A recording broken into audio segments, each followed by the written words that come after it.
Bukti kalau aku bukan seorang dokter, bodoh. Bukan bukti. Guys, mari kita bedah pernyataan Andreas dalam sebuah video yang diduga dibuat untuk Doktip.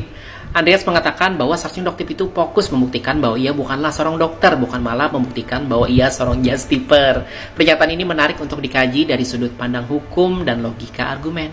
Pertama, kalau kita bicara hukum, setiap tuduhan dalam kasus pencemaran nama baik itu harus diuji guys, berdasarkan konteks utuh pernyataan yang dibuat.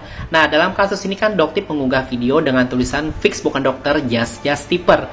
Artinya frasa ini guys tidak bisa diartikan secara sepenggal-sepenggal, tetapi harus dinilai sebagai satu kesatuan. Nah, jika kita melihat fakta yang beredar guys, Andreas memang melakukan jasa titip produk skincare dari Thailand dan bahkan mencantumkan nomor telepon admin untuk pemesanan. Jadi pernyataan just tipper itu bukan sekedar tuduhan sepertinya guys, tetapi didasarkan fakta yang bisa diverifikasi.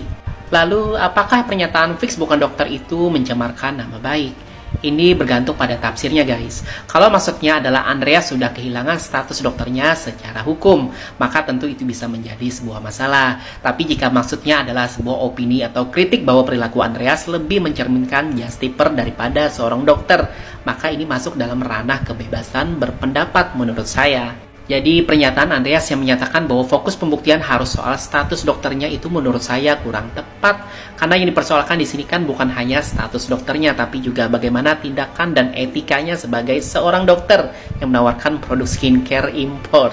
Dalam hukum, konteks adalah kunci guys. Kita tidak bisa menilai sebuah pernyataan hanya dari satu bagian kecilnya saja. Bagaimana menurut kalian nih? Apakah pernyataan Doktip ini masuk dalam ranah kritik ataukah justru pencemaran nama baik?